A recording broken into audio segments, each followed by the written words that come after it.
Walter, valeu mesmo. E, bom, então, Walter, por favor, fique à vontade. Tá, uma boa noite a todos e todas.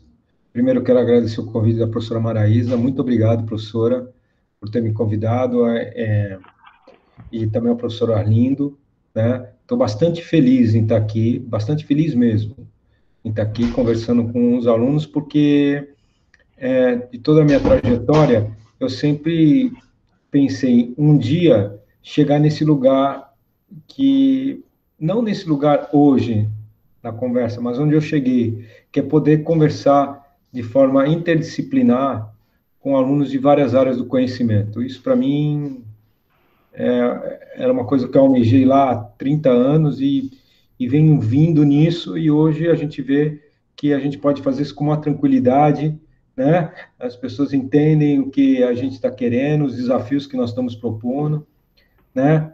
Então, porque nós viemos no mundo, viemos e estamos no mundo disciplinar, né? Viemos e estamos, né, ainda. Então, quer dizer, é uma dificuldade muito grande e o pitch está me dando essa oportunidade, né, de fazer esse diálogo. Então, eu vou colocar aqui, então, agradeço mais uma vez ao pitch, à professora Maraísa, ao professor Arlindo, aos alunos que estão aqui, tanto de pós-graduação como de graduação. Então, agradeço bastante a presença de vocês.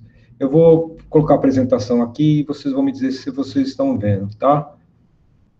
Não se Ok. assuste com o número de slides, porque eu vou passar muito rapidamente sobre eles, tá ok? Deixa eu aqui. Vamos ver.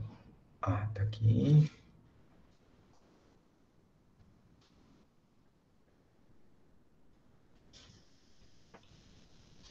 Vocês estão vendo? Sim, Walter, a gente está vendo sua tela. Tá. Tá. Então, ótimo. Sim. É isso. Então, aqui toda a minha carreira hoje é fácil, porque a gente tem um Lattes, as pessoas quiserem ver, mas eu vou destacar alguns pontos dessa minha trajetória nesses últimos 30 anos.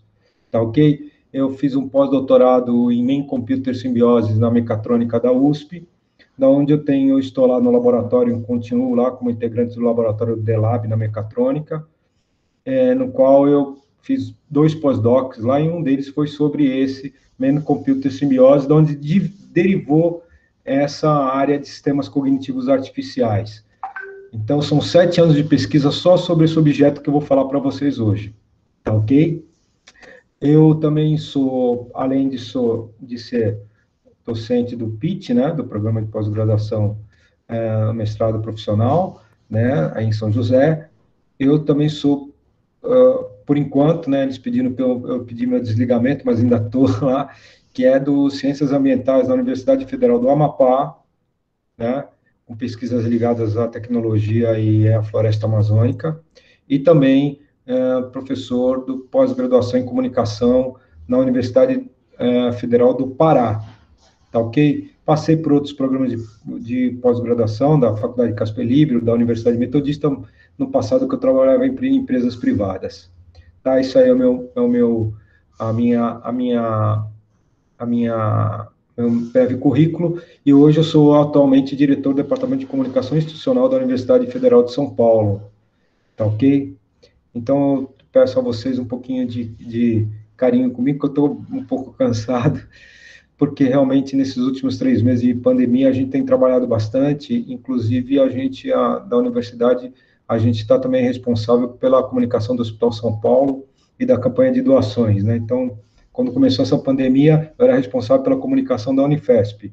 Aí, agora, trabalhando remotamente, com toda a minha equipe trabalhando, ainda tem a comunicação do hospital e ainda tenho, quer dizer, triplicou o nosso trabalho, né? Mas vamos em frente. Vocês estão vendo direitinho, né? Sistemas cognitivos artificiais, essa é a minha... Opa, eu tenho que instalar aqui, senão não, isso.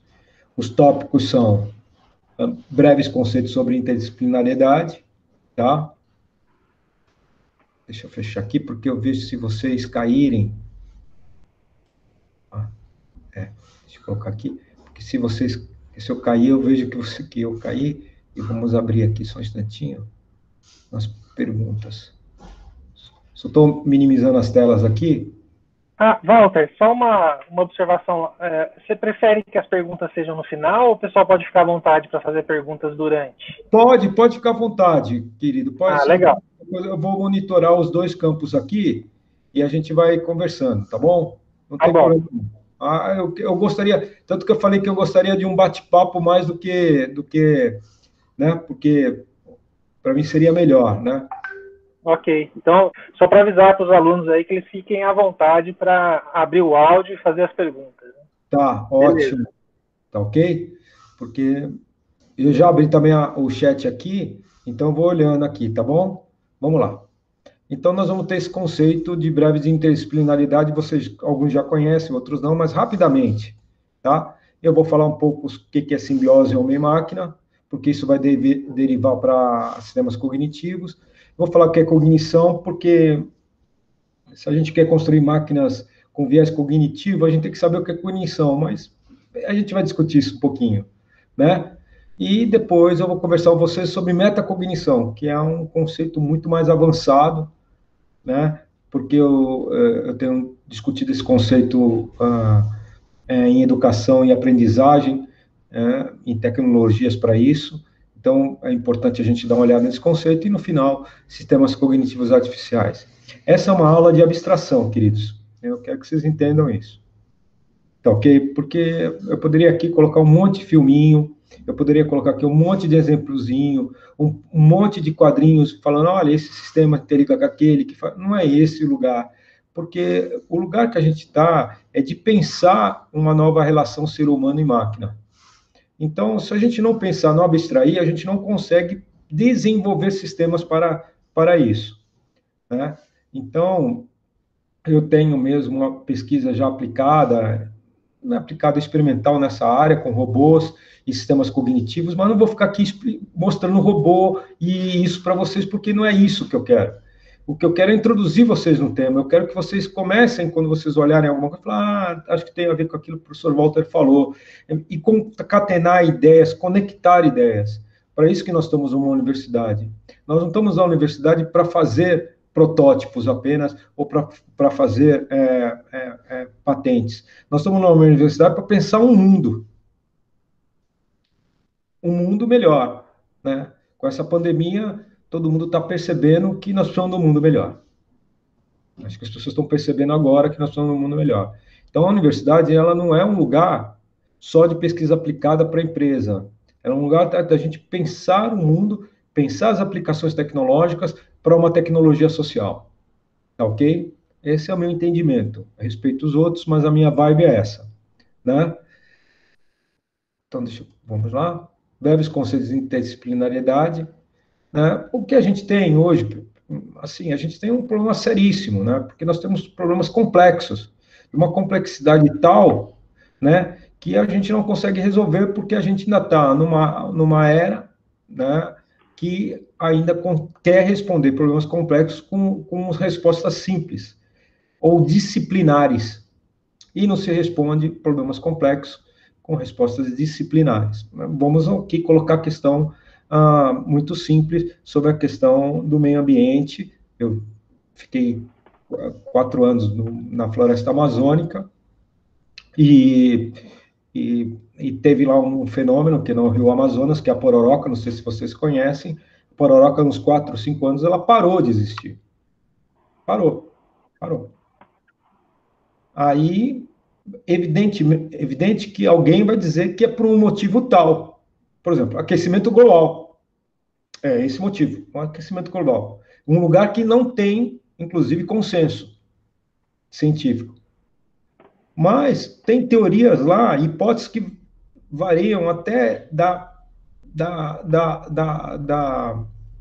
como esqueci o nome aqui, de búfalos, né?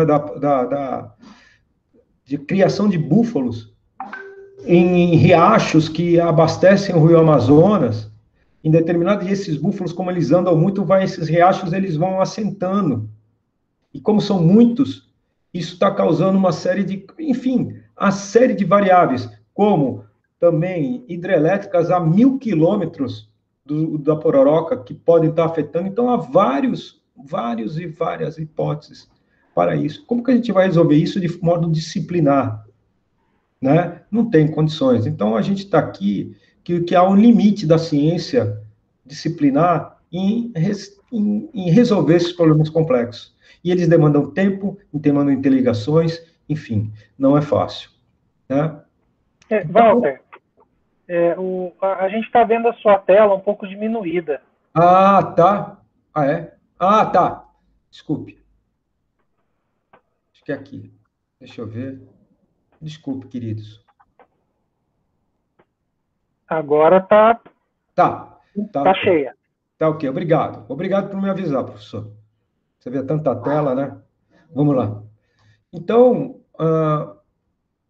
nós estamos na ciência da complexidade, é esse lugar que nós estamos, né? Deixa eu passar, porque há um limite da ciência nossa, que nós conhecemos, da ciência clássica, né?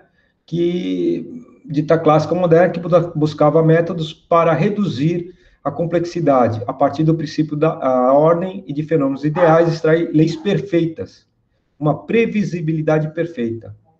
Então, a ciência moderna busca reduzir e separar, a fim de isolar e compreender os elementos mais simples de cada sistema. Aqui a gente chama de reducionismo. Acho que vocês entenderam isso, acho que estão estudando isso, acho que as pessoas já estão falando isso na universidade faz um certo tempo. Né? Então, nós precisamos de um novo modelo para produzir ciência e conhecimento, porque a ciência clássica ela não está dando respostas ao que a gente queria.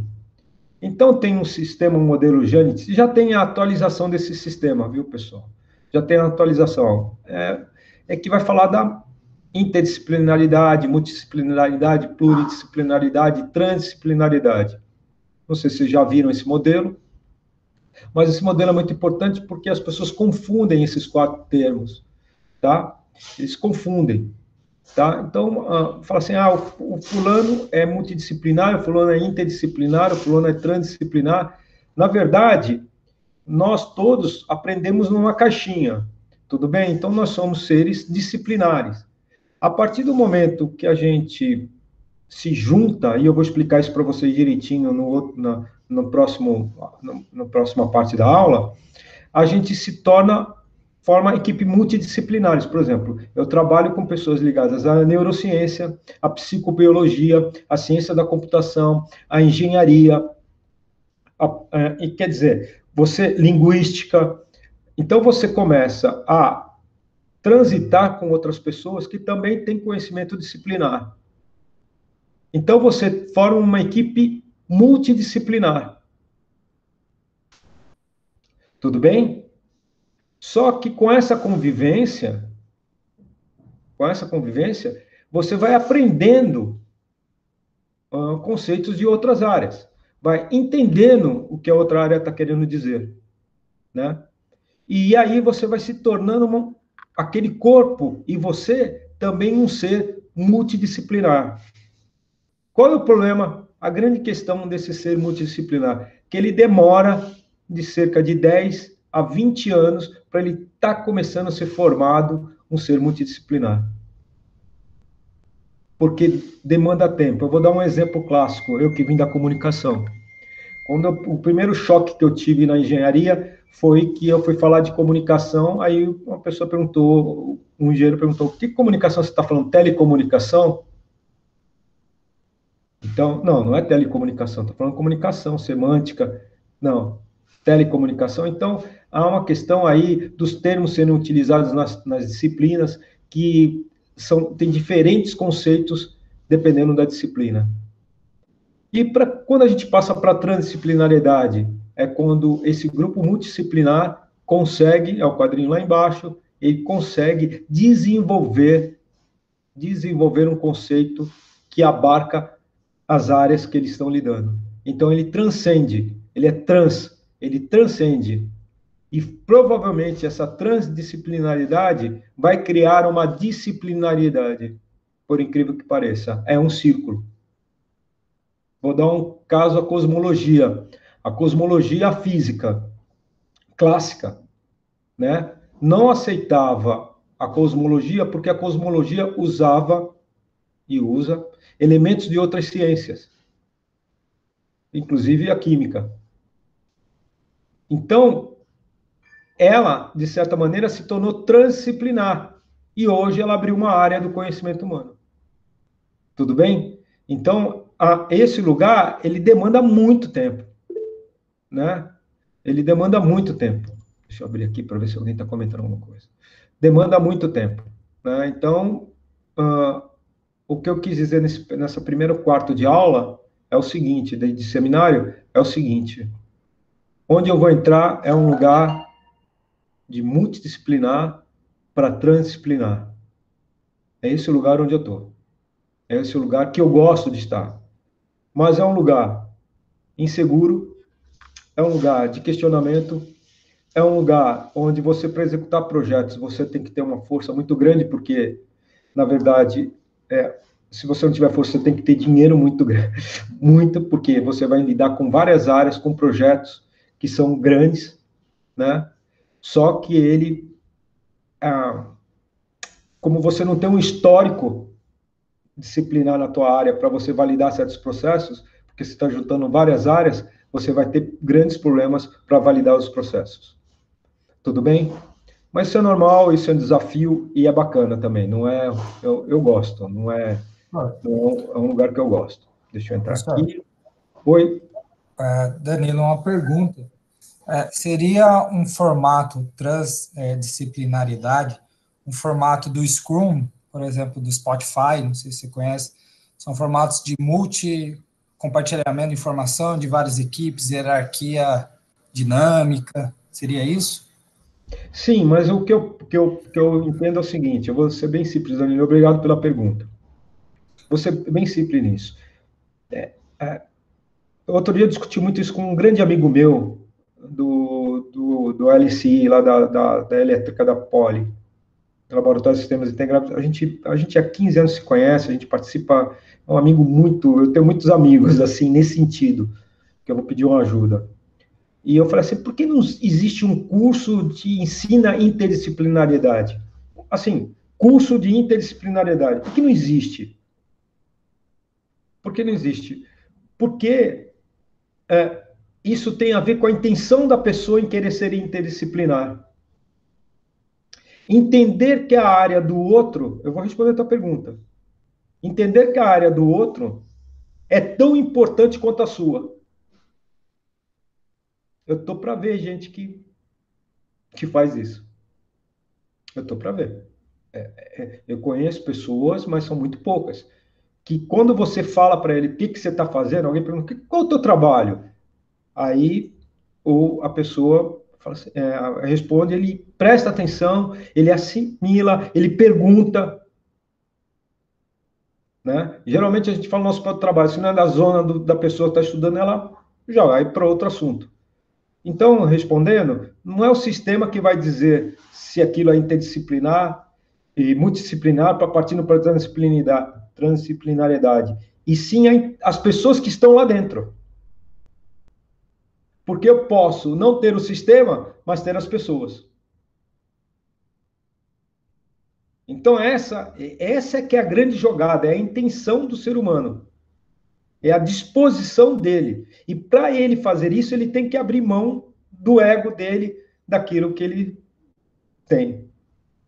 Então, isso não é fácil. Para cientistas, não é muito fácil. Ainda mais pessoas que trabalham 30, afinco, fazem um trabalho brilhante. Uma coisa muito importante a dizer é o seguinte: a ciência não funciona sem disciplinariedade. Ela não funciona sem disciplinariedade. É evidente que os narrowbands, as pessoas têm que fazer. O que eu estou dizendo é para problemas complexos ou outros que tem que fazer a interligação. Tá ok? Eu te respondi a questão?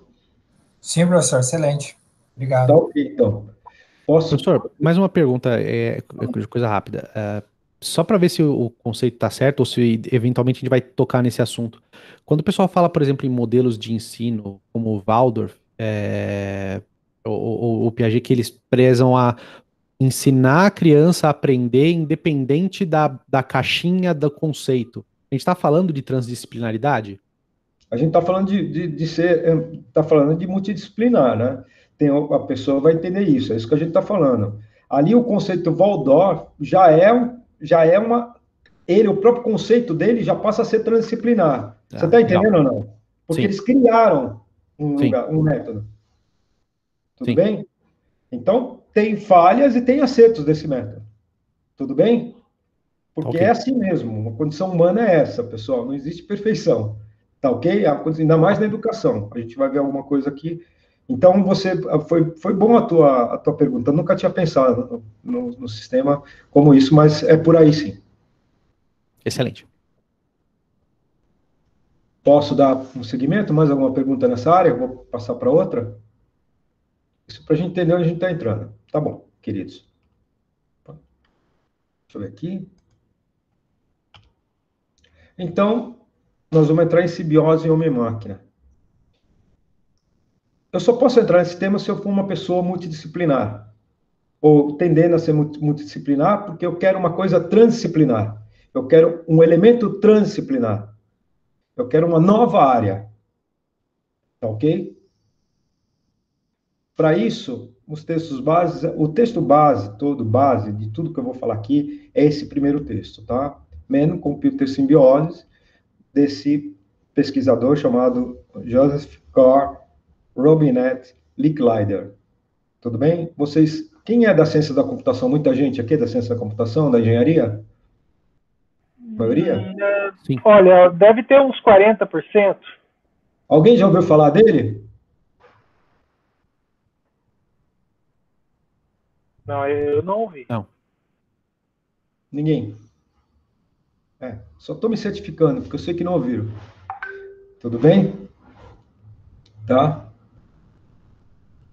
Você ouviu, Wellington? Ah, o Wellington é o meu orientando? Exato. Ô, Wellington, pô, para de me dar. Poxa, tá me falando, pô. Falou eu? Falei, né? Então, eu apresentei ele ao Wellington. Então, o que acontece? Acontece o seguinte, acontece que o Licklider é um pesquisador que, em 1942, escreve uma tese de doutorado sobre sistema auditivo de ratos. Ele era neurocientista naquela época. Não existia esse termo. Tudo bem? Ele queria compreender como os sons, né, se dão, faz a tradução, a transdução, transdução para o cérebro. Então, ele queria saber isso. Então, ele fatiava o cérebro do rato, colocava os impulsos elétricos lá, e etc., para fazer isso. Só que ele também tinha uma formação em física, em matemática, e em psicologia. Então, você imagina isso na década de 50, 40, 50. Ele era um quê? Né? Ele era um iluminista. Um renascentista. Porque se você vai na Renascença, você pergunta o que a pessoa era, eu não sabia, porque ele fazia de tudo, desenhava, fazia protótipo de máquina, era assim, né? A vida era assim. E esse pesquisador, ele é chamado a trabalhar na guerra. Eu preciso contar a história aqui rapidamente, como os Estados Unidos chama todos os pesquisadores das universidades para trabalhar na guerra. E também tem um outro pesquisador, acho que vocês ouviram, o Norbert Wiener, que também é um gênio, e eles vão trabalhar em cooperação, as universidades trabalham em cooperação, porque os Estados Unidos é atacado em Pearl Harbor em 42, e eles estão muito atrás, tecnologicamente, de todo o armamento que tem, tanto dos alemães no norte da África, no céu da Europa, com a Força Aérea Alemã, como no mar, perdendo para os tanques e para os navios e submarinos japoneses. E eles têm que, em 3 anos, eles fazem uma força enorme para se alavancar e inovar tecnologicamente para poder vencer a guerra, junto com os russos, evidente. Os russos também passaram por esse processo. Mas nos Estados Unidos aconteceu isso. Aconteceu esse fenômeno. As universidades tiveram que se juntar. Porque também, como lá, como aqui, existem egos, existe uma série de coisas. Passada a guerra, Norbert Wiener, nos anos 50, percebeu que foi muito forte essa junção entre áreas e pessoas de vários tipos de conhecimento. E ele cria uma coisa chamada as conferências de Macy, que era a Fundação Macy bancava ele reunia, pegou expoentes da ciência que ele achava que era interessante, juntava em hotéis, no mesmo quarto, 3 pessoas, 4 pessoas, e essas pessoas comiam e ficavam nos hotéis discutindo assuntos que elas achavam que tinham que discutir. Inclusive ele, o Licklider. Foi dessas conferências de Macy que saíram uma linha tecnológica denominada cibernéticos. Isso vocês conhecem, esse nome? Não. Cibernéticos.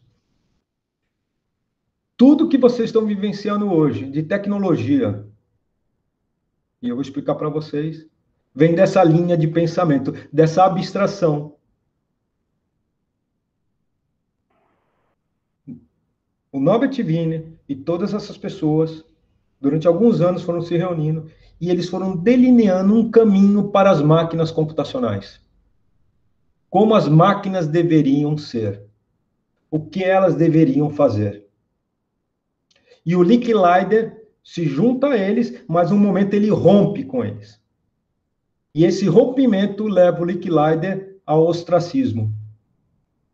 Não ostracismo porque ele não era brilhante ou que ele não tinha. O Licklider, ele foi chefe da ARPANET, que criou a internet. Vocês estão entendendo ou não? Ele contrata o Bob Kahn, que faz o TCP/IP, junto com o Vinton Cerf.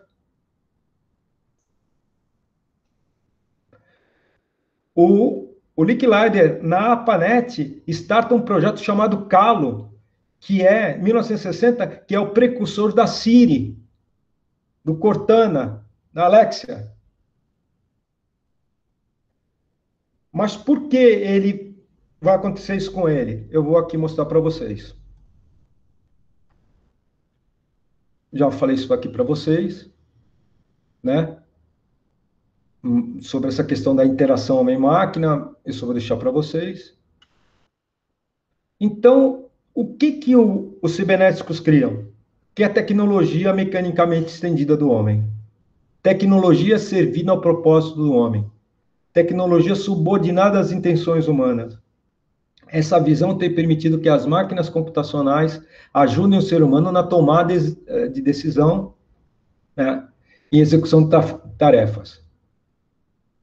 Então, denomina-se essa linha computacional de Master e Slave. Para vocês terem noção disso. Uma máquina computacional, ela não é dotada de contexto, como o ser humano é. Eu estou em casa agora, eu entendo o contexto onde eu estou. Tudo bem? Porque ela não precisa disso. Ela só precisa executar o que eu quero. Vou dar um exemplo. Eu estou com o meu notebook aqui e vou para o Japão.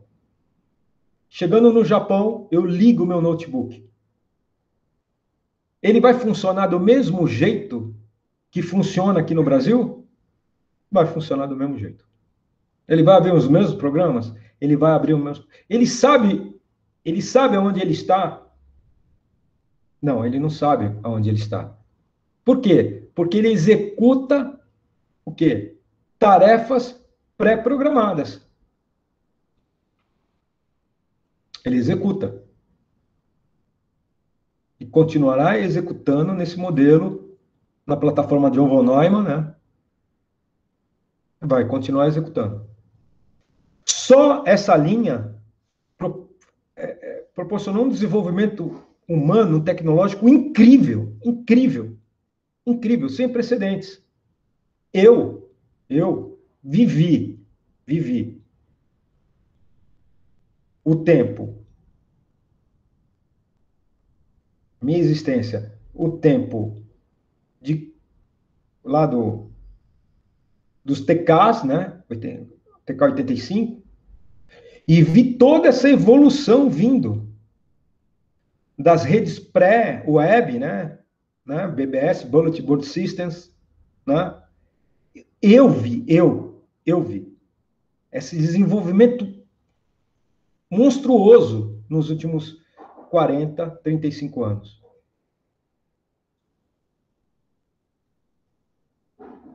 Mas essa foi a linha dos cibernéticos. Poderia ter uma outra linha? Vamos aqui entrar. Deixa eu colocar aqui, porque aqui... Ah, tá. Então, foram projetar para ser as pessoas mais produtivas nos seus trabalhos. Porque tem coisas que o computador faz que o ser humano não faz. Calcular uma massa de dados imensa, o ser humano não consegue fazer isso. Tá ok? A relação homem-computador tem sido basicamente a relação master e slave, envolvendo um sistema cognitivo único, o agente, uma máquina replicadora. Então, o único agente cognitivo que existe no trabalho eu com a máquina computacional é o ser humano. É ele que é o agente cognitivo. Tudo bem?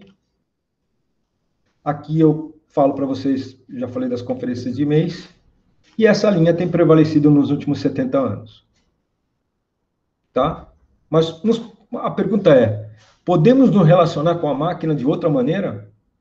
Aí, naquele artigo seminal, Man Computer Symbiosis, o Licklider faz um ensaio sobre isso. Porque como ele briga com o Norbert Wiener, ele briga, tá ok?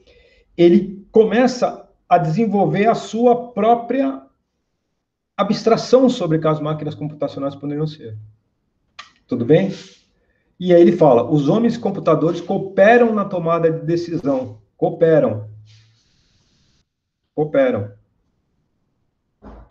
E no controle de situações sem dependência inflexível de pré-determinados programas.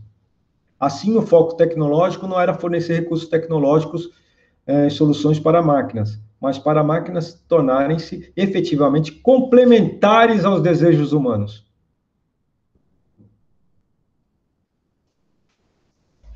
Então, vamos voltar lá no notebook no Japão? Então, vamos supor que esse notebook no Japão chama-se Licklider. E eu abro o notebook no Japão. O que vai acontecer? Ele vai entender onde ele está. Ele vai entender onde ele está. E ele vai abrir ou dar sistemas, informações, para que eu tome decisões melhores estando no Japão. Não é que ele vai tomar decisão por mim. Não é ficção científica. É que ele vai me ajudar a tomar as decisões melhores da onde eu estou para o determinado objetivo que eu tenha lá. Se for passear. Né? Eu vou abrir, eu quero passear. Cheguei 10 horas da noite. Vai abrir e eu vou falar para ele, eu quero saber amanhã onde eu vou. Então, é melhor você descansar, são tantas horas de viagem, tem um restaurante aqui perto. Já tem filmes de ficção científica com isso, que seria um sistema, mas não um sistema que vai dizer para você o que você tem que fazer, mas vai te ajudar a fazer isso. Tá?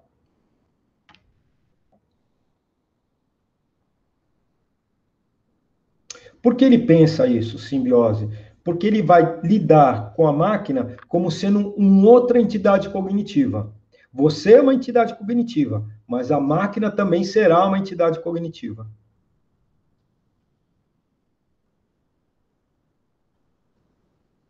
Tudo bem?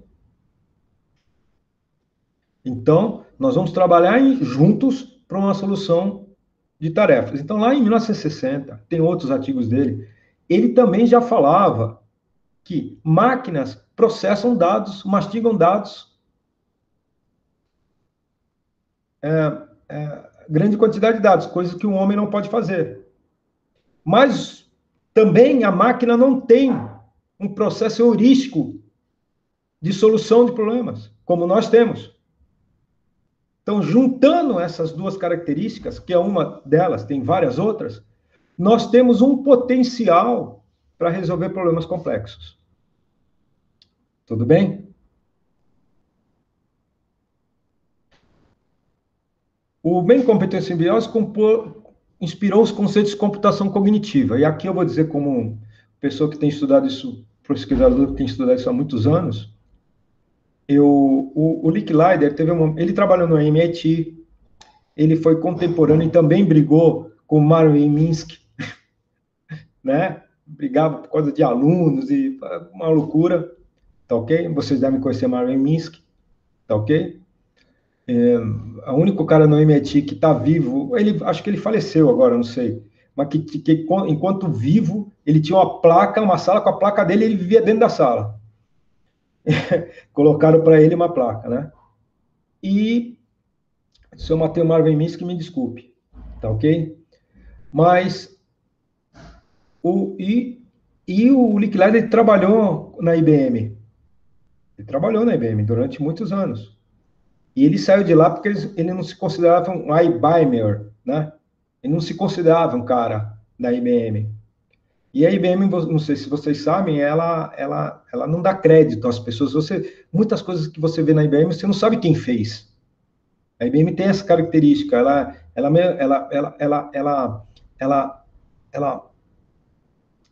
A IBM parece que não é feita por pessoas. É uma característica dela, né? Mas eu tive contato com o pessoal de computação cognitiva da IBM, de White Plains, lá em Nova York, aos arredores de Nova York, e um desses caras, numa conferência que teve, eu cheguei perto dele, fui conversar com ele, porque eu vi a conferência dele, e tudo que ele estava falando é as ideias do Nick Leider sobre computação. Ele estava falando de computação cognitiva, mas o que ele estava nos conceitos era sobre o Nick Leider. E ele não citou o Nick Leider. E ele estava comendo, e eu fui lá falar com ele, e pedi desculpas por ele, mas eu falei que eu estava fazendo, e falou assim, e ele falou, nós conhecemos bem o Nick Leider. O Nick Leider, para mim, eu não posso afirmar isso, mas foi o cara que fundou a computação cognitiva dentro do seio da IBM.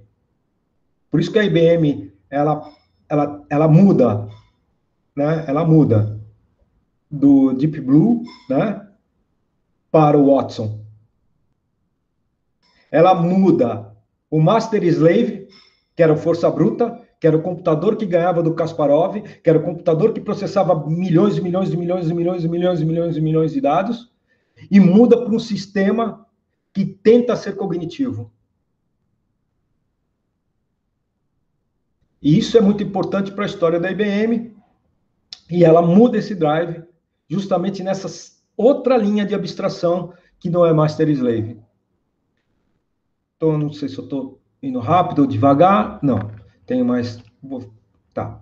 Pessoal, eu parei aqui no Main Computer Simbiose. Se alguém quiser conversar comigo, falar alguma questão. Pessoal, boa noite. João Rodolfo.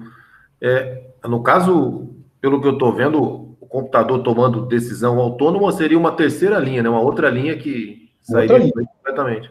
Outra linha. Entendi. Interessante. Walter, só para registrar que o Marvin Minsky morreu, sim. Faz uns 3 anos. Então, ele faleceu. Eu fiquei com dúvida com isso. Eu li o Marvin Minsky pra caramba, porque ele tem um livro chamado Emotional Machines. Não sei se vocês conhecem esse livro. Não. Esse livro é fantástico, porque só ele para fazer isso, não porque ele, não estou falando que a genialidade dele, só ele para ter coragem de fazer o que ele fez, porque ele faz toda uma formulação simbólica de como seria uma máquina emocional sem usar a neurociência. Coisa impensável hoje. Hoje, qualquer coisa que a gente tem que falar sobre cognição, sobre emoção, a gente tem que ir na neurociência. E ele não usou a psicologia, não usou a neurociência, e ele fez um livro, um cacatatal, sobre isso. Mas vai funcionar? Não sei, não me importa isso. No sentido é como que ele chegou nisso, porque isso é genial, né? Mas ele poderia fazer isso, porque tudo que ele fez poderia acontecer, né? Tudo que ele fez de importante para a ciência da computação, ele poderia, já tinha um nome tão grande que ele poderia fazer isso sem problema.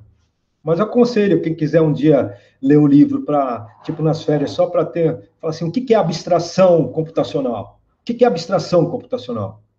Né? O que é um pensamento computacional? Porque as pessoas acham que é saber programar. Um pensamento computacional é saber as lógicas que possam fazer qualquer programa funcionar. qualquer linguagem de programação. E isso é um nível de abstração muito alto que ele pode ter, porque ele estava no início de tudo. Uma pergunta que não fizeram para mim, eu respondo, por que vai estudar esses caras, Walter? Porque a gente tem tanta coisa acontecendo nova. Me desculpe, eu só estudo esses caras da década de 40, 50, 60, no máximo 70, porque eles explicaram tudo lá. Eu consigo entender as vertentes tecnológicas, não todas, evidente, o que está acontecendo, mas eu consigo olhar e ver onde elas estão indo. Porque esses caras estavam no início. Imagine o Henry Ford. Se pudesse trazer ele à vida, será que ele não reconhecia uma Ferrari? Se pega o John von Neumann, que criou a plataforma John von Neumann, memória RAM, HD, memória ROM, você acha que se você abrir um notebook, ele não vai reconhecer? Lógico que ele vai reconhecer. Ele vai falar assim, eu tinha pensado nisso, eu não sabia como chegava. Porque a raiz do pensamento computacional está com eles. Então, como eles discutiram muito isso, porque eles tinham que chegar nisso, eles discutiram muito isso. Eu tenho textos que, quando chegou a teoria de Shannon, né, 1948, teoria matemática da comunicação, Shannon e o Weaver, né? Foi o Weaver porque ele publicou, né? Mas foi o Shannon que fez, sozinho. Eu tenho um seminário que eu peguei pedi numa biblioteca, uma biblioteca lá na Austrália, e me mandaram por microfilmes. Como isso, eles tinham milhares de ideias a partir disso. E algumas ali se concretizaram. E estão se concretizando ainda hoje. Então, ler essas pessoas não é velharia, não é nostalgia, é entender quais são as vertentes tecnológicas e para onde ela está indo. E teve um colega nosso aqui que falou, então a terceira vertente é as máquinas tomarem decisões pela gente? É isso aí. Alguma pergunta pessoal, sobre essa questão do Main Computer Simbioses? Mais alguma pergunta? Alguma questão? Acharam que consegui explicar? Não consegui? Eu tenho que passar muitas coisas rapidamente? Tudo bem? Tá claro, por enquanto tá claro. Tá ok. Então vamos aqui para frente. O problema, agora começam os problemas, tudo bem? Até agora estava lindo.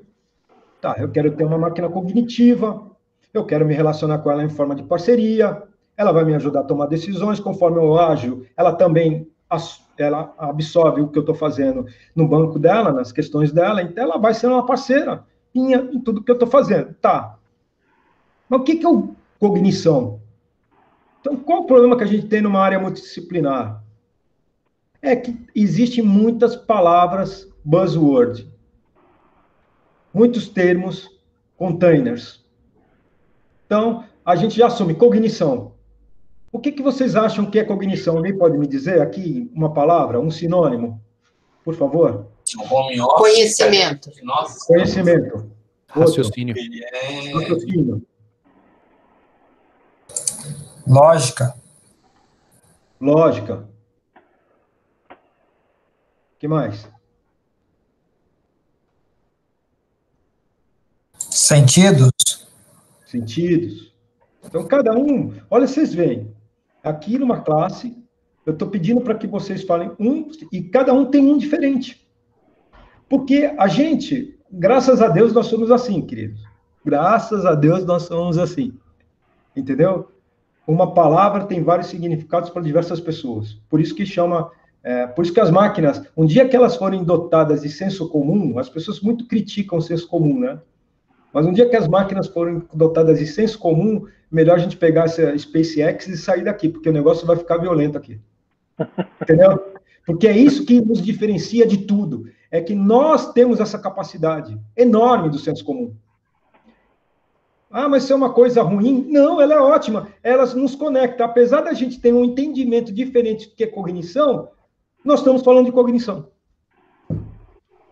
É como se nós tivéssemos programas diferentes e cada um entende o outro programa. Só o senso comum consegue fazer isso. E nós, hoje, o senso comum é um termo que é pejorativo, né? é um ser tipo, baixo, a pessoa tem um senso baixo, né? Não. O senso comum coloca os seres humanos para se comunicar em conjunto. Por isso que a gente tem que criar milhões de protocolos para as máquinas se comunicar, porque ela não tem senso comum. Entendeu? Vamos lá. Então, nós vamos começar a discutir. E a primeira questão que a gente vai discutir aqui é que você precisa entender que a gente precisa ter um conceito de cognição. Seja a máquina que você for fazer com cognição. Professor, então eu posso ter várias máquinas com vários conceitos de cognição? Sim. Depende do objetivo que você vai atingir. Tudo bem? Isso é extremamente importante. Então, vamos lá. É difícil encontrar um senso comum do que é cognição. Né? Hoje, a neurociência, ela realmente tomou conta, tá?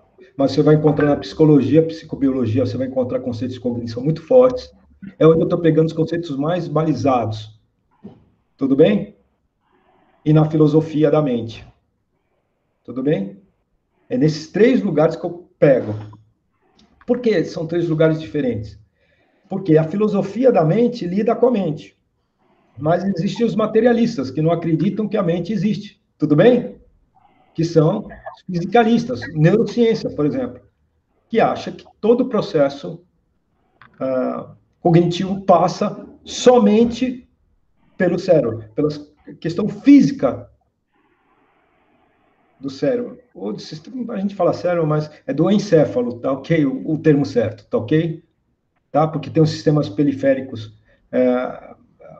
central e periféricos, né? Nós processamos a informação até no nosso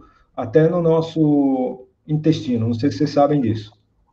Tá ok? Então, para quem não sabe, fala assim, se tirar o cérebro do cara, o cara não pensa. Não. Se tirar o teu intestino, você também não vai pensar direito. Tá ok? Então, a gente precisa entender isso, que a neurociência já toma conta disso. E a psicobiologia é um lugar que tenta tratar isso também o quê? Está no meio campo. Então, por isso que eu estou lá. Eu estou com a professora Sabine, na psicobiologia lá da Unifesp. Né? É um lugar que eu tenho aprendido muito isso. Tudo bem? E para quem gosta de estudar isso, tem um conceito do Maturana e Varela, de 1980, é válido ainda hoje, que é Autopoiesis and Cognition, esse livro de 1980. Está aqui, como vai deixar aqui o slide, vocês peguem. Muito legal também, quem quiser ler, tá? Vou passar para frente. Está aqui o sentido etimológico da palavra. Então, falaram aí de conhecimento, não foi? Falaram de razão, falaram de percepção, de consciência. Então, quando a gente fala o que é consciência, é outra buzzword ainda. As máquinas vão ser dotadas de consciência. Meu Deus do céu. O que você está falando? Tá ok? Tá? Então, a gente está lidando com cognição, olhem só embaixo, tá? Porque embaixo está em português, tá? Que cognição é falar, pensar, é pensamento. Alguém disse também isso, é pensamento. Então, pera, falar, pensar é cognição. Então, cognição não está ligado a entendimento, porque eu posso entender as coisas erradas e ter cognição. O que é a fake news? Não estou falando da maldade. Estou falando de alguém que colocou fake news e o outro entende, porque a pessoa entendeu aquilo como verdade, mas então não está relacionada com verdade. Cognição não está relacionada com entendimento correto do que é o mundo. Tudo bem? Está complicando um pouquinho? Mas como eu meço isso? Então, é o único caminho que eu encontrei, pessoal, até agora, para tentar saber qual é a cognição que eu vou usar num robô que eu quero fazer, ligado à saúde e Alzheimer, que é o meu projeto. Tá ok? Então, como que eu vou saber o que é cognição? Então, eu aprendi também no laboratório com o professor Paulo Bertolucci, neurocientista um dos maiores especialistas de Alzheimer do mundo, também junto com a professora Sabine, a psicobiologia, que você só pode medir se a pessoa está com as suas faculdades cognitivas corretas, se ela tiver com as funções cognitivas dela funcionando. Como assim, Walter? Se ela executa tarefas, eu só posso medir se a pessoa está atuando no mundo de uma forma correta, se ela está executando as tarefas de forma correta.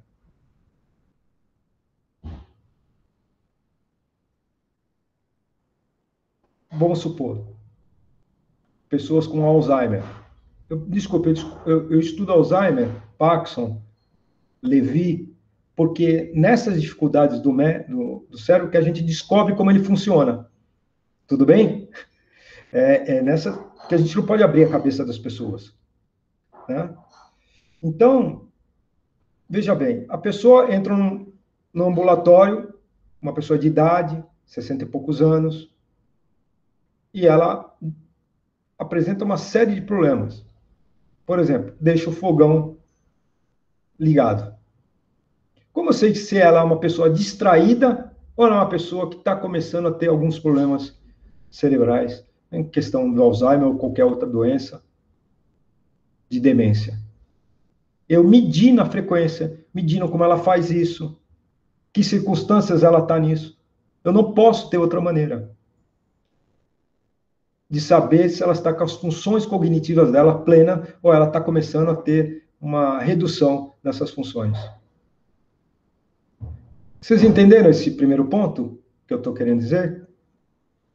Alguém que... Tudo bem? Alguma pergunta nesse lugar? Tá claro, professor. Excelente. Tá ok.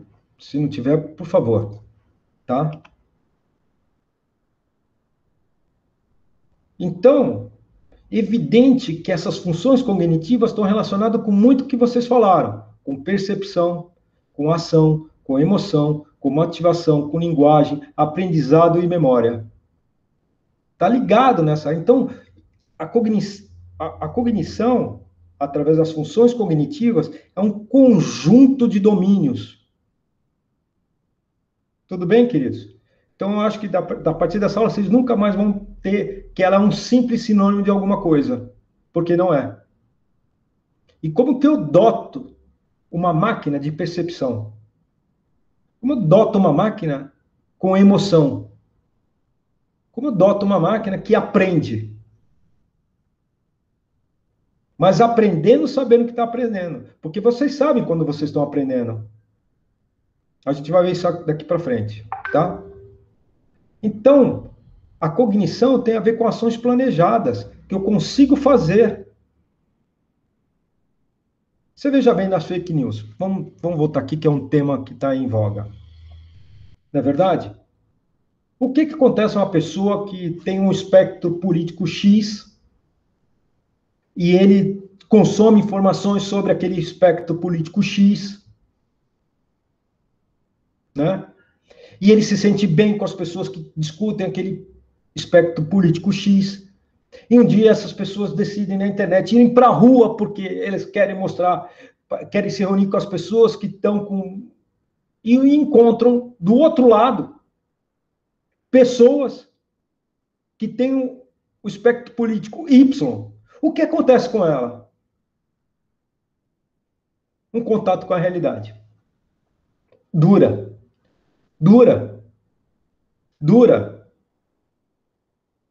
Não estou falando que é o motivo, pessoal. Um das as consequências disso, desculpe, é que as pessoas partem para o confronto. Não conseguem negociar com a realidade.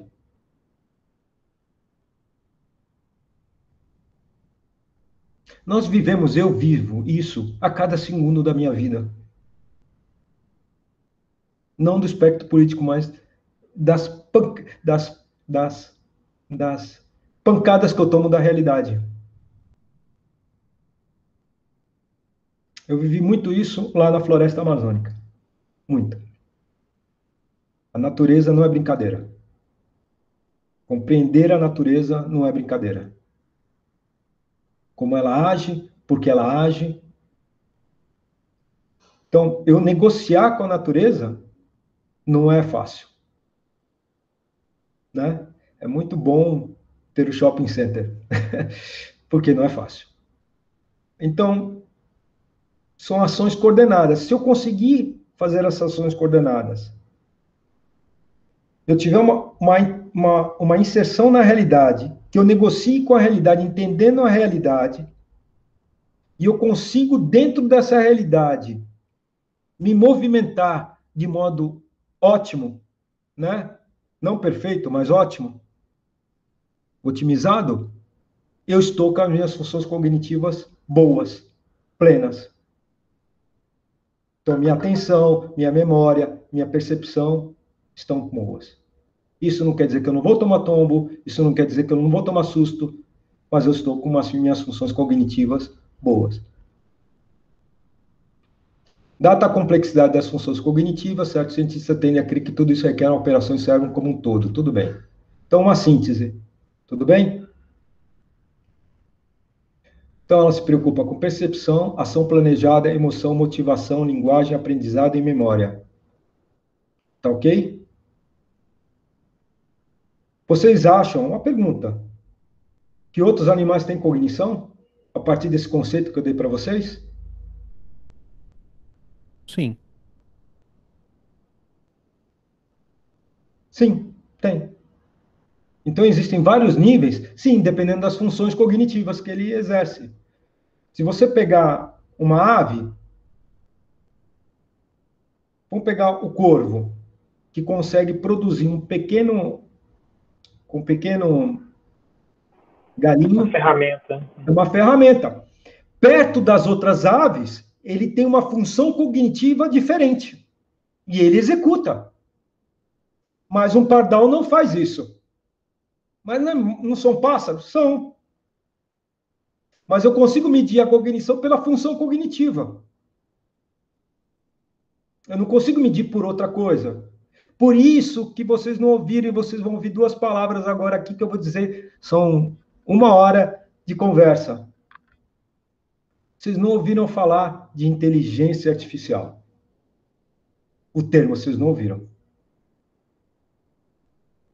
E vocês também não ouviram falar que cognição é inteligência. Vocês também não ouviram.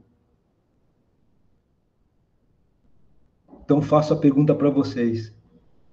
Será que a gente está indo para o caminho correto com esses termos? O que é inteligência? E eu não quero, não é porque não quero trabalhar com esse conceito, porque eu quero ser o diferentão. Vou ser o diferentão e vou morrer sendo diferentão e não vai adiantar nada. Eu quero saber o que realmente funciona na realidade. Eu preciso entender esse aparato mente-cérebro para tentar formalizá-lo de uma certa forma na máquina computacional para que ela se torne uma parceira minha para enfrentar a complexidade que nós próprios criamos pelo modelo Master-Slave. Vocês estão entendendo ou não? Nós criamos uma complexidade enorme pelo modelo Master-Slave. Enorme, enorme, enorme, que a gente não está sabendo lidar. Uma delas é o Deep Learning, que se usa e muita gente não sabe a caixa preta que tem lá dentro. Até de quem fez.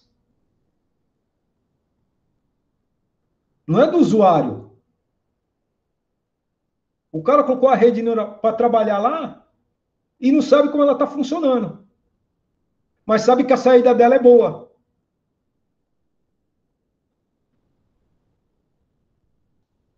Então nós estamos criando complexidades tão grandes, feito por esse modelo Master-Slave, que nos ajudou a melhorar a vida das pessoas, me desculpe, ajudou enormemente.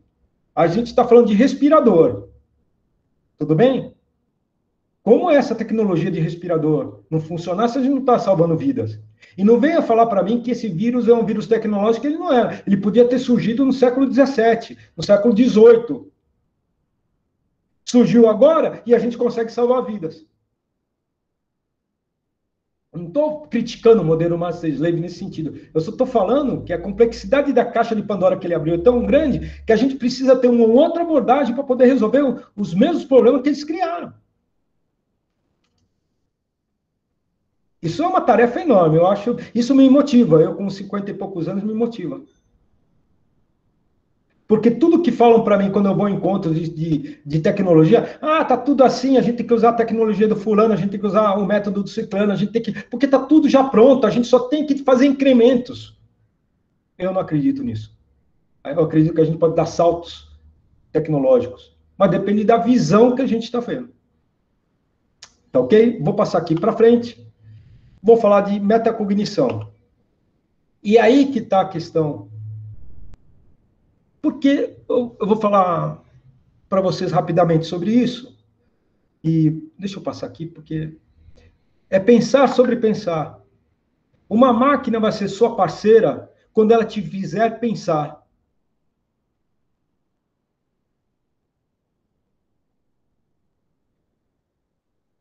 E às vezes você não quer pensar por vários motivos. Por crenças que você tem. Por estados emocionais que você está. Minha esposa agora mesmo, eu tive aqui à tarde, tive uma questão aqui, você não sabe como está a comunicação da Unifesp, me diz. Tive um problema aqui, e ela falou, tenha calma, porque daqui a pouco você vai ver, vai sair uma solução melhor para você, tenha calma, vem aqui, colocou um chá. Será que uma máquina faz isso por mim?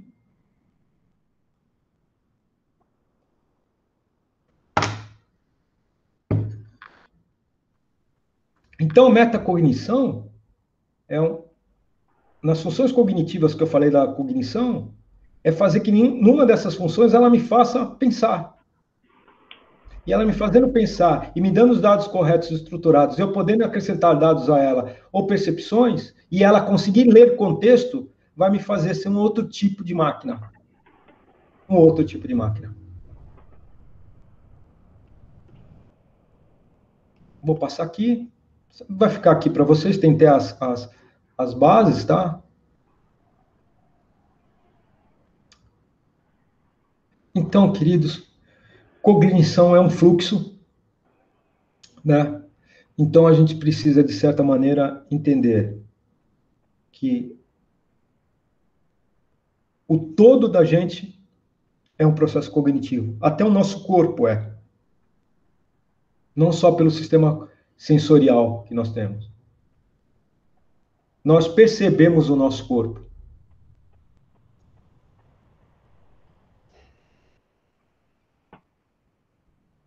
Me diz como percebemos, onde está o sistema sensorial de percepção do próprio corpo? Né? Nos ensinam lá atrás que nós temos 5 sentidos. A última vez que eu li tinha mais de 20. Então, a gente precisa entender, primeiro, isso eu aprendi. Eu vim da área de humanas, eu aprendi isso mais com a engenharia do que com a humanas. Que para eu entender, para fazer máquinas que pensem como a gente, eu tenho que entender o ser humano. E tem muita gente que está aí no micro que nem se entende, nem entende o ser humano, nem a mãe, nem o pai, e quer fazer programas para revolucionar o pensamento humano. A gente precisa estudar mais profundamente cognição para a gente poder saber que tipo de cognição nós vamos querer nas nossas máquinas. Tudo bem? E eu vou passar aqui, isso eu vou deixar porque o horário já está indo, tá? E o que são sistemas cognitivos artificiais?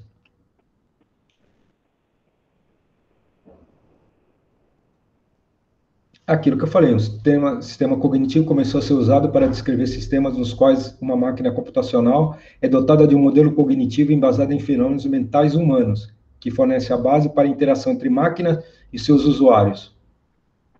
A ideia central dessa noção é emular quanto duas pessoas interagem, é uma interação entre duas entidades cognitivas. Tá, o termo simbiose eu esqueci de falar, ele vem da biologia, comensalismo, mutualismo, se lembra? Que vocês estudaram para o vestibular, né? Mas, como o Licklider lidava com a questão biológica, eu tive que estudar essas coisas. porque são tipos de simbiose diferentes. Tudo bem? Tem simbiose que o hospedeiro mata quem hospeda. Não é isso que a gente quer. Tudo bem? Tá ok? Os indivíduos ajustam o que dizem, o que fazem de acordo com a consciência e conhecimento geral e de outros indivíduos. Eles usam conhecimento compartilhado e de experiências passadas para colocar os eventos atuais dentro do contexto. Contexto. Uma vez esse meu amigo falou, a gente precisa adotar as máquinas de palco. Eu falei, como assim palco? Porque ele gosta muito de teatro, gosta muito de... Apesar de ser engenheiro, ele gosta muito de teatro, de ópera. Ele sai um pouco daquela linha mais ortodoxa da engenharia, né? Dos engenheiros que eu conheço. Não são todos, mas ele gosta muito de artes, gosta muito... E ele falou, palco, fica como palco, João. Fala assim, palco, ele precisa estar num palco, entendendo tudo aquilo que está acontecendo ali, né? Então é o contexto que eu chamo. A máquina precisa ter isso. Começamos a perguntar, se uma máquina pode ser fornecida com um modelo cognitivo razoavelmente realista, ela poderia interagir de maneira semelhante com o usuário, com uma entidade cognitiva semelhante à humana? Esse é o grande desafio. Até agora eu não encontrei máquinas assim. Não existem máquinas assim. Tudo bem?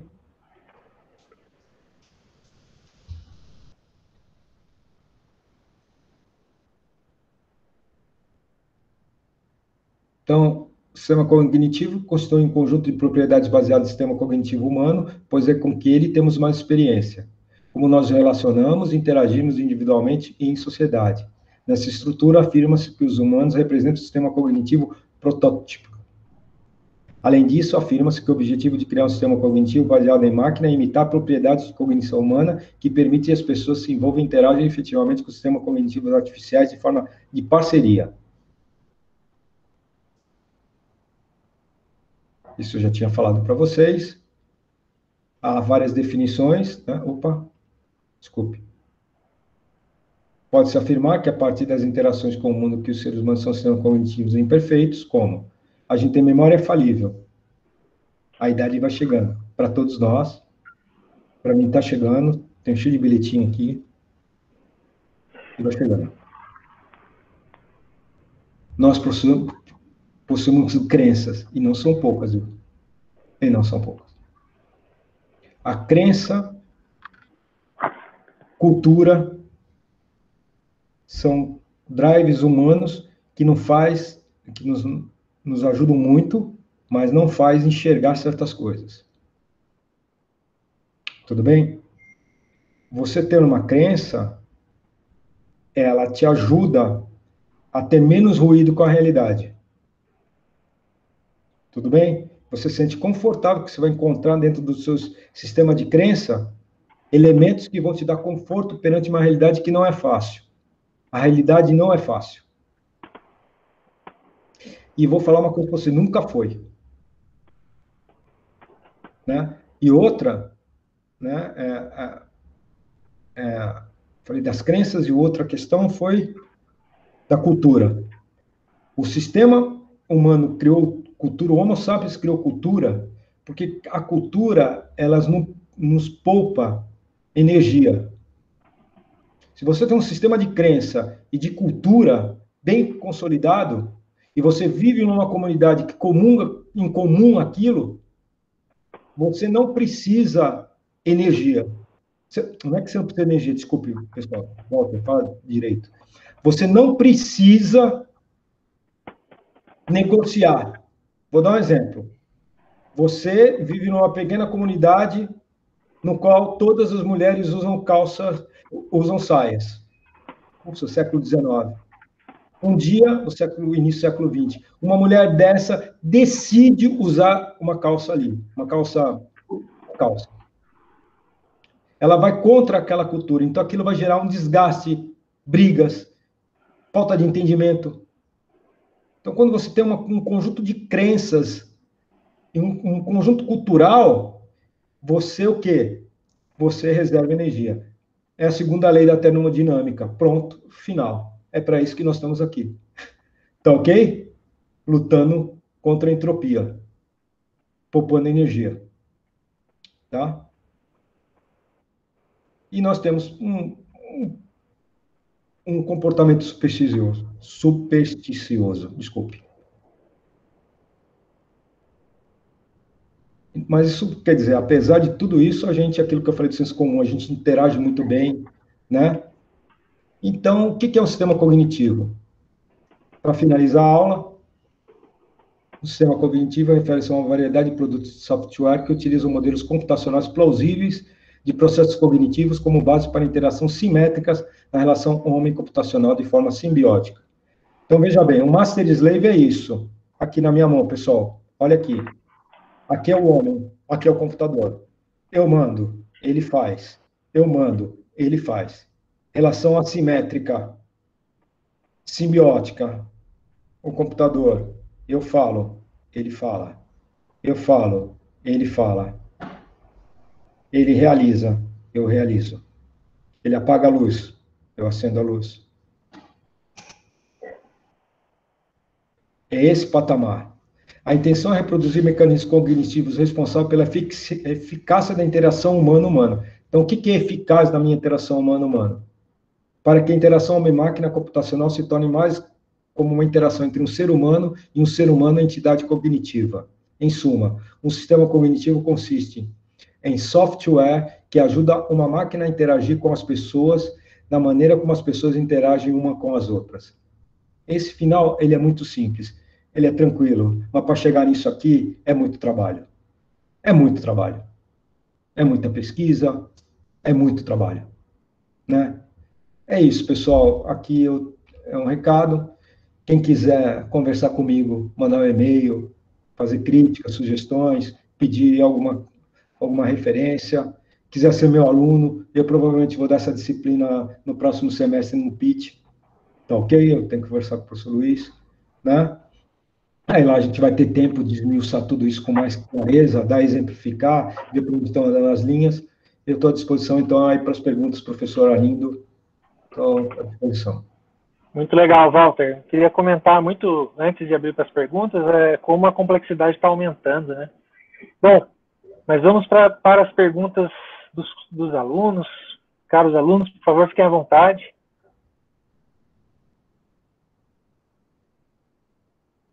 Perguntas? Bom, Posso falar? Pessoal... Posso falar? Pode falar, Rita. Então, professor Walter, eu sou professora universitária e eu queria fazer um elogio porque sua aula foi brilhante. Eu sou aluna da pós especial. Obrigado pelo elogio, eu agradeço, obrigado. É porque aluno não faz elogio, então eu estou fazendo. Não é. Obrigado. Tá bom? Parabéns. Obrigado. Professor, também gostaria de agradecer a aula.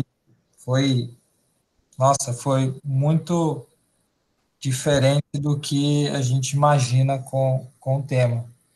E acho que essa abordagem também faz, com certeza, a gente refletir sobre não só o que é imposto, o que a gente pesquisa, o que a gente vê, lê todo momento sobre tecnologia, mas toda a pesquisa atrás disso, todo o desenvolvimento que vem acontecendo ao longo dos anos. E, bom, só agradeço a aula, eu sou aluno especial também, e se tiver, com certeza, a oportunidade de ter uma aula com você no próximo semestre, eu sou uma das pessoas que vai se candidatar para ter essa lição. Muito obrigado. A Rita, vocês serão muito bem-vindos, porque, como eu sempre digo, eu falo que eu acredito muito, depois de estudar tanto tempo sobre tantas coisas, eu acredito fielmente na intenção humana.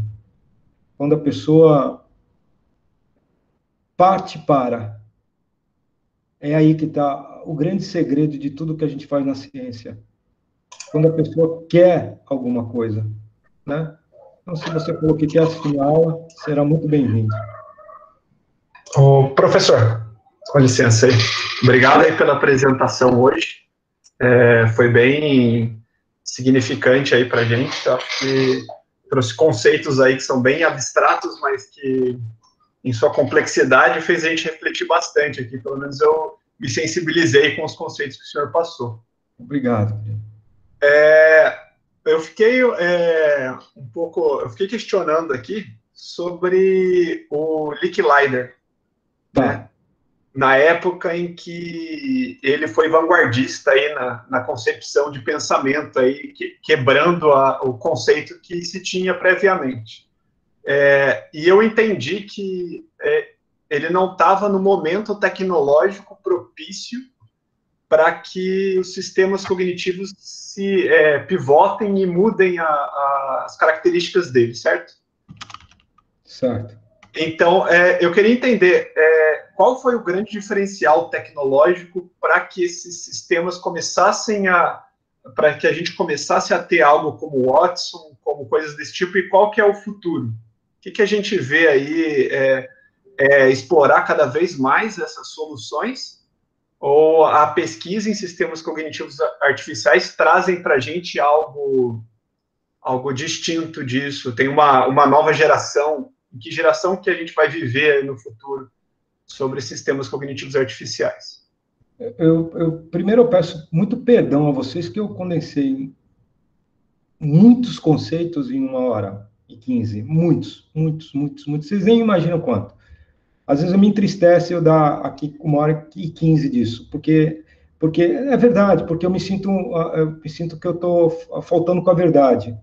É uma coisa besta minha, mas é a verdade. Né? Eu fico triste às vezes, mas é assim que roda a lusitana, como fala por aí, né? Então, deixa eu te explicar uma coisa, Gabriel. Tudo isso que nós vivemos de tecnologia, seja em qualquer área, é oriunda da Revolução Industrial. Tudo bem? A Revolução Industrial, para mim, foi o maior ato da história da humanidade. A Revolução Industrial, ali foi percebido que a gente poderia dominar a natureza e as coisas. E que a natureza e as coisas trabalhariam para a gente. Isso é uma visão de mundo imbecil hoje. Mas que fez muito sentido no século XIX. 18, 19. Então, tudo derivou disso, tudo. A máquina a vapor é o quê? Que, para mim, é, se não a maior invenção da humanidade. Porque você tinha no campo, as pessoas tinham que procriar para ter filhos, para fazer o quê? A colheita. Porque, para plantar e colher. Porque se eles tivessem mais filhos, mais gente, eles teriam mais produção. A máquina a vapor quebra essa lógica humana. E os computadores, eles nascem da lógica da Revolução Industrial, do Master Slave.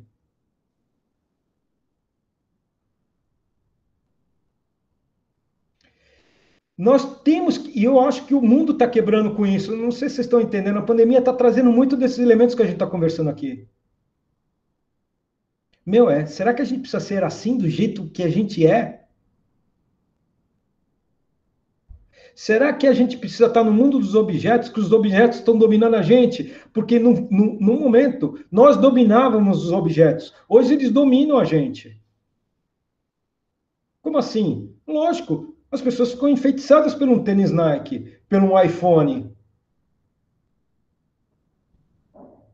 Então, eu estou aqui indo para outros lugares, para não derivar, mas para que você entenda que nós somos todos filhos da Revolução Industrial na forma de pensar o mundo.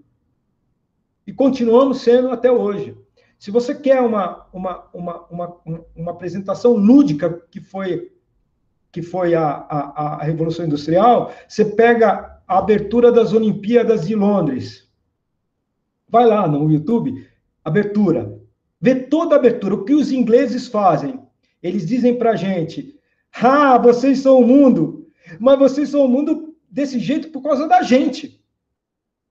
E eles fazem isso com uma maestria numa linha do tempo, e num determinado momento aparece o Sir Tim Berners-Lee, que nada mais criou o www.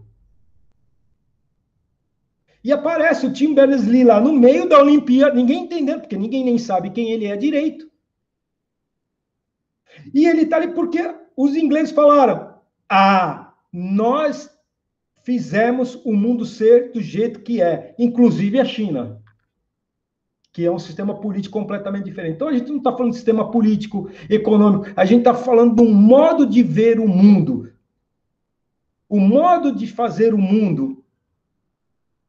Então, o Licklider percebeu que a gente poderia ter uma outra forma de ver o mundo, mas isso surge de uma briga que ele tem com o Norbert. Olha só como é o ser humano. Porque o Norbert vem e fala para ele, gostei muito que você está falando aí de parceria. Você podia ser... Ele ficou pé da vida com essa frase. Eu só consegui isso de uma pesquisadora da Universidade de Nova York, num texto que ela escreveu, e infelizmente essa pessoa morreu. Que ela presenciou isso. Que ele fala para o Licklider, mas você... É muito interessante, então você pode ser um subset dos cibernéticos. Aí ele ficou louco. Eu não vou ficar abaixo desse. Quem é esse cara para dizer? E ele vai e trilhar um outro caminho. Mas muitas coisas na história da humanidade aconteceram assim. Então, por isso que eu estou aqui entusiasmado, não porque eu estou querendo vender meu peixe. É porque há outros lugares de pensamentos computacionais. Há outros lugares para se entrar, para se criar uma história. Por isso que você vê tanta gente fazendo a mesma coisa em startup o tempo inteiro. Nem me convidem para questão de startup, eu não aguento, porque são as mesmas coisas. Rolam no mesmo lugar. Porque não tem uma cultura, não tem um senso de abstração que possa se abrir o horizonte, não sabe juntar, e vai ter que juntar. Agora, tudo que eu estou fazendo aqui, eu fiz o inverso do Licklider. Primeiro eu entendi o que era tinha que ser multidisciplinar, para tentar estudar. Ele não, ele já era. Por isso a genialidade dele. Entendeu? E ele foi para o Hall da Fama depois de... Ele morreu em 82. Ele foi para o Hall da Fama da internet agora ainda, acho que em 2000 e pouco. 2010, 2012. Então é isso. Mais alguém tem alguma pergunta? Bom, pessoal, sinto que está animado o papo, mas daqui a pouquinho a gente vai ter que interromper, porque os alunos começam tem outras aulas, né? Ótimo. Pessoal, mais um minuto, alguém tem uma última pergunta aí? Fiquem à vontade. Professor. Oi, Guilherme, vamos lá. Só uma dúvida. Você acha, então, que, por exemplo, num futuro, esse sistema novo que você está propondo da computação cognitiva substituiria, então, tipo, por completo, assim, o Master Slave, ou você acha que não? Não sei, eu não tenho uma resposta para essa pergunta. Eu só sei o seguinte, que esse sistema que a gente tem hoje, o Master Slave, ele não está dando conta do que a gente tem que fazer. Tudo bem? Eu tenho isso claro agora, Guilherme. Tudo bem? Tudo bem? Uhum. Qual foi o principal evento científico que aconteceu... Nós estamos na terça, né? Que aconteceu nesses últimos 5 dias no mundo. Qual foi o maior evento científico? O SpaceX? SpaceX. Então, o maior evento científico aconteceu, né, com o SpaceX, que é uma reprodução dos anos 60. Verdade. Qual o grande diferencial? Que foi feito por uma empresa particular.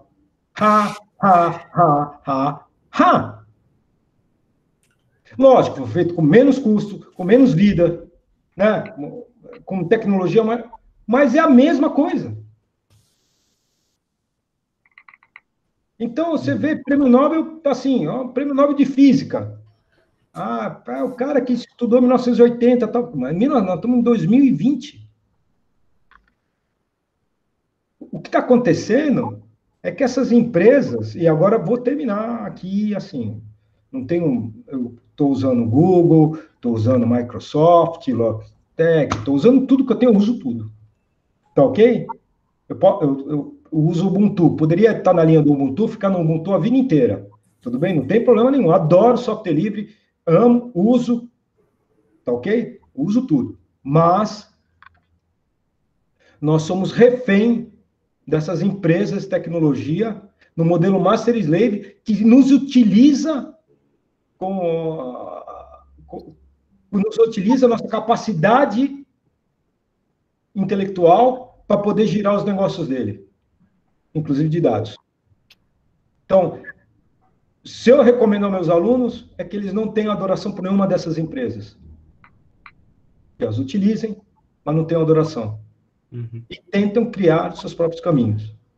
É isso. Bom, perfeito, Walter. Obrigado.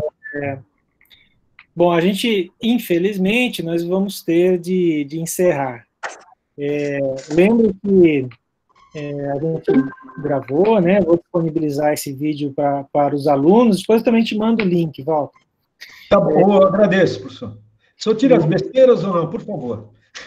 Não, mas não teve besteira nenhuma. Estou brincando. Pelo contrário, acho que pelo contrário, muito pelo contrário.